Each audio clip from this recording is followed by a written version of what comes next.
Hello friends, आप सभी का स्वागत है हमारे अपने YouTube channel special field special study में। आज इस वीडियो में हम बात कर रहे होंगे डीएड स्पेशल एजुकेशन के अंतर्गत सेकेंड ईयर के पेपर नंबर 10 की, जो कि आपका इंक्लूसिव एजुकेशन सब्जेक्ट है, यानी कि समावेशी शिक्षा। इसमें हम लोगों ने first unit, second unit cover कर लिया है और थर्ड यूनिट में भी हम लोगों ने अभी तक सब यूनिट 3.1, 3.2 और ये दोनों हमने कवर कर लिया है। आज हम जो कवर करने वाले हैं वो 3.3 कवर करेंगे। तो हम बात करेंगे आज समावेशन के लिए परिवार को सशक्त बनाना। तो चलिए देखते हैं ये टॉपिक कैसा रहेगा हमारा आज, क्योंकि समावेशन में परिवार को कैसे सशक्त बनाना है इसके बारे में हम पूरा जानेंगे। उससे पहले हम ये जानेंगे कि इससे संबंधित जो आपका टॉपिक है कैसे आपको क्वेश्चन देखने को मिल सकता है। तो सबसे पहले हमारा जो टॉपिक होता है बात करने का वो यही होता है कि जो भी टॉपिक है आपका, उस टॉपिक से रिलेटेड आपको क्वेश्चन देखने को पेपर में कैसे मिलेंगे।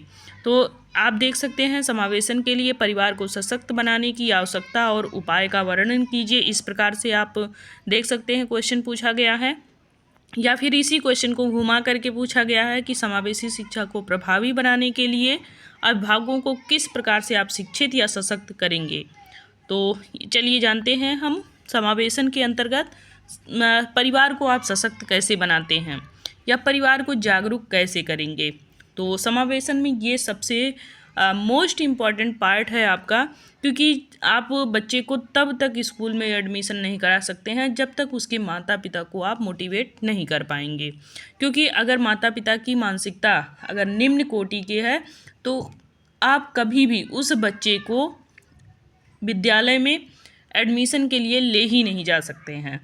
क्योंकि आप कितना भी प्रयास कर लें, सबसे पहले उनकी मानसिकता ही हमें चेंज करनी होती है, तभी वो अपने बच्चे को विद्यालय भेजने के लिए एग्री होते हैं। तो समावेशन में बात करेंगे तो समाज में प्रत्येक व्यक्ति को समान अवसर प्रदान करने का एक महत्वपूर्ण विचार है ये। इसका उद्देश्य होता है कि सभी व्यक्तियों, चाहे वो उनकी कोई भी जाति हो, धर्म हो, लिंग हो या किसी भी स्थान से आ रहे हों, कोई भी सामाजिक स्थिति हो उनकी, उन्हें समाज के सभी पहलुओं में एक्टिव तरीके से भाग लेना व समग्र विकास में योगदान देने का अवसर प्रदान करना चाहिए। समावेशन की प्रक्रिया केवल सरकार या संस्था तक ही नहीं सीमित होती है, बल्कि इसको हमें समाज के हर एक अंग से जोड़ना चाहिए। इसमें सबसे महत्वपूर्ण अंग हम ये मान सकते हैं कि जो हमारा पहला और प्राथमिक जो हमारा महत्वपूर्ण अंग है वो हमारा क्या होता है, परिवार होता है। एक परिवार, दो परिवार, ऐसे 10 परिवार या 100 परिवार मिल करके एक पूरे समाज की इकाई बनाते हैं, यानी कि एक पूरा समाज बनाते हैं। और यहीं से आप देखेंगे कि बच्चे भी आते हैं, युवा भी आते हैं, इसमें वयस्क भी आते हैं, और इसी के अंतर्गत आप देखेंगे प्राथमिक शिक्षा, उच्च शिक्षा, ये सभी शिक्षा भी आपको इसी परिवारों के बीच में या कह लीजिए इसी समाज में आपके व्याप्त होता है, जहाँ पर इन बच्चों को भेजना होता है नामांकन के लिए। सामाजिक या मानसिक रूप से भी इस चीज़ को पूरा किया जाता है। समावेशन के लिए परिवार को सशक्त बनाना बहुत ही आवश्यक होता है, क्योंकि परिवार न केवल बच्चों को संस्कार या शिक्षा प्रदान करता है, बल्कि उन्हें समाज में समावेशी मानसिकता विकसित करने में भी अपनी महत्वपूर्ण भूमिका को ये निभाता है। परिवार को सशक्तिकरण के माध्यम से बच्चों को, युवाओं को समावेशन के विचार और समाज के प्रति सकारात्मक दृष्टिकोण उत्पन्न किया जा सकता है, तभी ये बच्चों को अपने आगे बढ़ने के लिए कहीं ना कहीं प्रेरित करेंगे। अब हम बात करेंगे समावेशन और परिवार का संबंध। तो समावेशन की प्रक्रिया तभी प्रभावी मानी जा सकती है जब परिवार इसमें आपके शामिल होगा और समर्पित होगा। ये परिवार का कर्तव्य होना चाहिए कि वो बच्चों को या फिर स्कूल भेजें, और जो युवाएं हैं उन युवाओं को भी समावेशी शिक्षा के बारे में बताएं।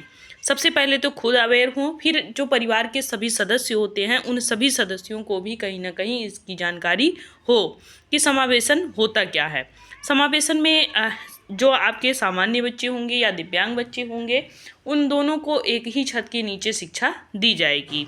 यहाँ पे परिवार को ये एक्सेप्ट करना पड़ेगा कि हमारा जो बच्चा जा रहा है स्कूल में, उसको सामान्य बच्चों के साथ में बिठाया जाए, उसी के साथ में शिक्षा दी जाए।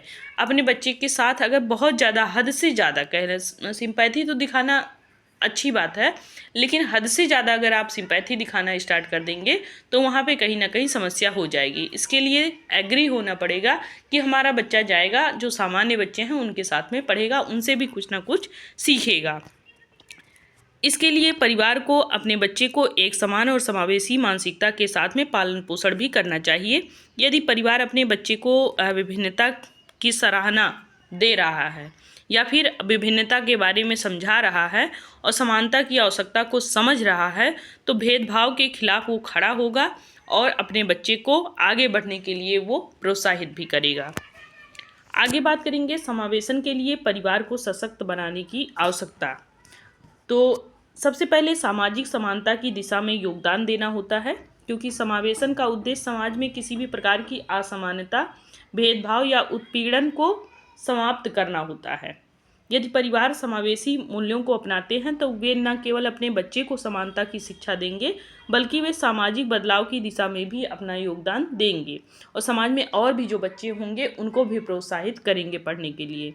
यदि परिवार बच्चों को सिखाते हैं कि सभी लोग समान अधिकारों के हकदार हैं, चाहे वे किसी भी धर्म, जाति या लिंग के हों या किसी भी आर्थिक स्थिति से आ रहे हों, या बच्चों को समाज में एक समावेशी दृष्टिकोण प्रदान करने का यहाँ पे पूरा सहयोग दिया जाएगा।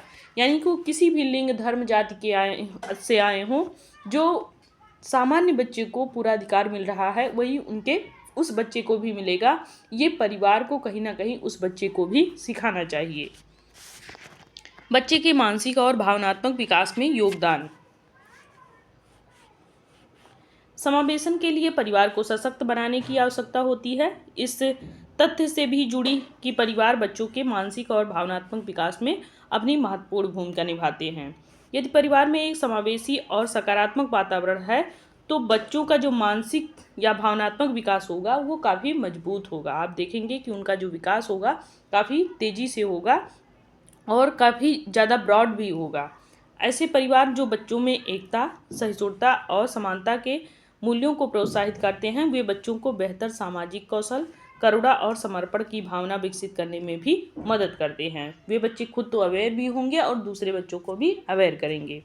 शिक्षा में भी इससे सुधार आएगी, क्योंकि जब यहाँ पे हर परिवार समावेशी शिक्षा को स्वीकार कर लेगा तो ऐसे में क्या होगा, भेदभाव नहीं होगा, असमानता नहीं होगी।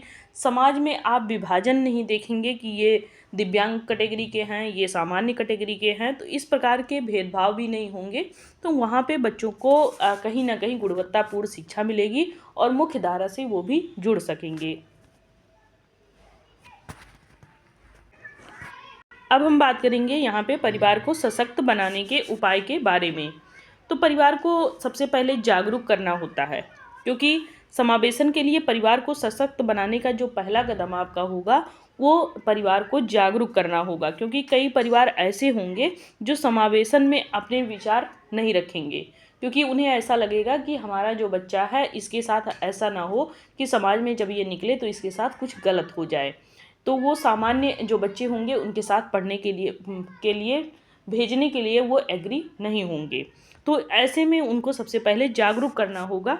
उसके बाद परिवारों को ये पता नहीं होता है कि समावेशन क्या है, तो इसके बारे में अगर आप उन्हें जितना कुछ बता ले जाएं, जितना आप उनको अवेयर कर ले जाएं, वो कम ही होगा।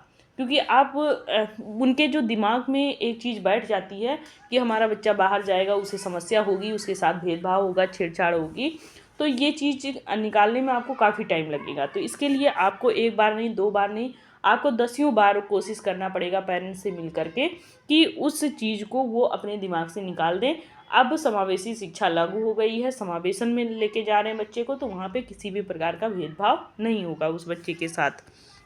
तो इसके लिए उन्हें कहीं ना कहीं आपको जागरूक करने की आवश्यकता होगी और ये काफ़ी महत्वपूर्ण काम भी है। तो ऐसे में जागरूकता अभियान संस्था के द्वारा, जो गैर सरकारी संस्थाएं हैं उनके द्वारा कर सकते हैं, या एक परिवार को अवेयर करके हम दूसरे परिवार को भी उस परिवार के द्वारा अवेयर करा सकते हैं। तो ऐसे हम भेदभाव को अगर हम वहाँ पे कम करें, जो बच्चे हैं उनको जो अधिकार मिले हैं उस अधिकारों को वो पूर्ण रूप से अपने उपयोग कर सके, इन सभी चीज़ों के बारे में बताएंगे तो वो भी परिवार कहीं ना कहीं खड़ा होगा। समावेशी शिक्षा और प्रशिक्षण की बात करते हैं अब। तो समावेशी शिक्षा और प्रशिक्षण में क्या होता है कि परिवारों को समावेशी बनाने के लिए उन्हें समय समय पर ट्रेनिंग दी जाती है। ये भी काफ़ी महत्वपूर्ण साधन होता है। सरकारी संस्थाओं द्वारा या एनजीओ द्वारा या संस्था के द्वारा समावेशी कार्यक्रम चलाए जाते हैं, उसमें परिवार को भाग कराया जाता है, प्रतिभाग कराते हैं, तो वो वहाँ पे जा कर के कहीं ना कहीं चीज़ों को सीखते हैं और उससे प्रेरित होते हैं और वो जागरूक होंगे तभी अपने बच्चों को भेज भी पाते हैं। नेक्स्ट पॉइंट है संवेदनशीलता बढ़ाने के लिए सामुदायिक कार्यक्रम। समय समय पे सामुदायिक कार्यक्रम भी चलाना काफ़ी उत्तम होता है, क्योंकि इससे जो परिवार होता है वो हर चीज़ समझने का अवसर पाता है और उसका कुछ अगर व्यक्तिगत लाभ नहीं है तो वो पूरे समाज के लिए भी आवश्यक होता है कि वो अपना व्यक्तिगत लाभ न देखते हुए अपने समाज के प्रति कुछ ऐसा कार्य करे जो जहाँ उसको एक पहचान मिल सके। तो इसके लिए भी उस व्यक्ति को जागरूक करना होता है। मजबूत और सकारात्मक पारिवारिक संरचनाएं। इसका मतलब ये होता है कि समावेशन के लिए परिवारों को सशक्त बनाने के लिए पारिवारिक संरचनाओं को मजबूत करना होता है, सकारात्मक बनाना होता है और परिवारों में अच्छे संवाद, सहमति और आपसी समझ का भी वातावरण यहाँ पे देना चाहिए। इस प्रकार के पारिवारिक वातावरण में बच्चों को न केवल अच्छे संस्कार मिलते हैं बल्कि वे समाज में समावेशन की भावना को भी आत्मसात करते हैं।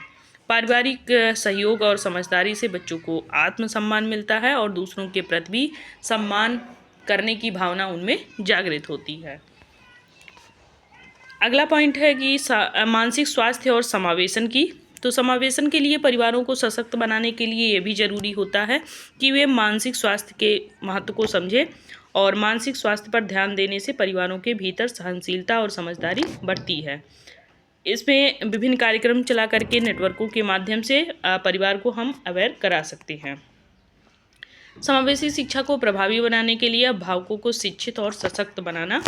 तो समावेशी शिक्षा एक ऐसी शैक्षिक प्रणाली होती है जिसमें सभी छात्रों के लिए शिक्षा को समावेशी, समान और समान अवसर प्रदान किए जाते हैं यहाँ पे, चाहे उनकी शारीरिक मानसिक स्थिति कैसी भी हो। यहाँ पे मुख्य उद्देश्य ये होता है कि हर एक बच्चा उसको शिक्षा मिल सके, वो मुख्य धारा से जुड़ सके, उसे गुणवत्तापूर्ण शिक्षा मिले, इसका यहाँ पे पूर्ण रूप से ध्यान दिया जाता है और इसका समर्थन भी किया जाता है। अब बात करेंगे यहाँ पे समावेशी शिक्षा के महत्व को समझना। अभिभावक को समावेशी शिक्षा के महत्व को समझना सबसे पहला कदम होता है। सबसे पहले आप उसके बारे में बताएं, उसकी प्रणाली कैसे है, कैसे उसे हम छात्रों के ऊपर लागू करेंगे, उसकी क्षमता के अनुसार उसके बची हुई क्षमता को कैसे हम विकसित करेंगे, ये सभी चीज़ें उनको समझानी होती है। जो भी परिस्थिति हो, अगर उस परिस्थिति से उस परिवार को अवेयर कराएंगे तो ही परिवार कहीं ना कहीं एग्री होगा और जागरूक भी होगा, अपने बच्चे को भेजने के लिए वो तैयार होगा। अभिभावकों को बच्चों के प्रति जागरूक और संवेदनशील बनाना। तो समावेशी शिक्षा में बच्चों के विभिन्न प्रकार के शारीरिक और मानसिक ज़रूरतें होती हैं जिन्हें समझना अभिभावकों के लिए महत्वपूर्ण होता है। अगर अभिभावक बच्चों की विशेष ज़रूरतों को या उसकी संवेदनशीलता और को नहीं समझ पा रहे हैं तो इससे काफ़ी परेशानी आती है, बच्चे में हीन भावना आती है। तो इसके लिए भी उन्हें ट्रेनिंग दिया जाता है और उन्हें ये बताया जाता है कि बच्चे की कुछ ना कुछ आवश्यकता होगी, उस आवश्यकता को कैसे आप पूरा कर सकते हैं। संवाद और सहयोग की संस्कृति को बढ़ावा देना। अभिभावकों को स्कूल और शिक्षकों के साथ में निरंतर संवाद करते रहना चाहिए। सहयोग की संस्कृति को यहाँ पे बढ़ावा देना चाहिए। यहाँ पे न केवल बच्चों की शिक्षा को बेहतर बनाना है बल्कि उन्हें ऐसे सक्षम बनाना है ताकि वो रोजगार परक भी बन सके, आगे चल के अपना जीवन यापन भी अच्छे से कर सकें। अभिभावकों को सही संसाधन और प्रशिक्षण देना। जो भी अभिभावक आए उनको समय समय पे आप अगर ट्रेनिंग दे रहे हैं, अच्छे से उसके बारे में अवेयर करा रहे हैं तो ही वे अपने बच्चों को जा कर के उत्तम तरीके से मार्गदर्शन भी कर पाएंगे और उन्हें स्कूल के लिए भेजेंगे भी, और आप भी उन अभिभावकों का उत्तम तरीके से मार्गदर्शन कर पाएंगे। अभिभावकों के आत्मविश्वास को बढ़ावा देना। तो यदि आप अभिभावक के आत्मविश्वास को बढ़ावा देंगे तो कहीं ना कहीं उसका लाभ आपको क्षेत्र में भी देखने को मिलेगा। निरंतर वो अपने बच्चे के साथ में बना भी रहेगा, आपकी बातों को सुनेगा भी और जागरूक होता रहेगा और दूसरे परिवारों को भी वो जागरूक करता रहेगा। एक तरीके से समाज में आप देखेंगे तो उसका काफ़ी बड़ा योगदान देखने को भी मिल सकता है।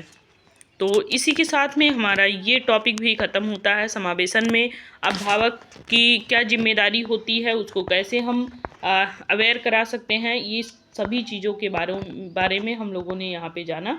तो इस पॉइंट को हम यहीं पे रोकते हैं और नेक्स्ट जो हमारा वीडियो होगा उसमें हम 3.4 लेकर के आएंगे। 2 चैप्टर और बचा है 3rd यूनिट में, वो भी हम जल्द से जल्द कवर कर लेंगे। तो तब तक के लिए बाय बाय, टेक केयर। और आपको PDF चाहिए तो हमारे टेलीग्राम चैनल से जुड़ें।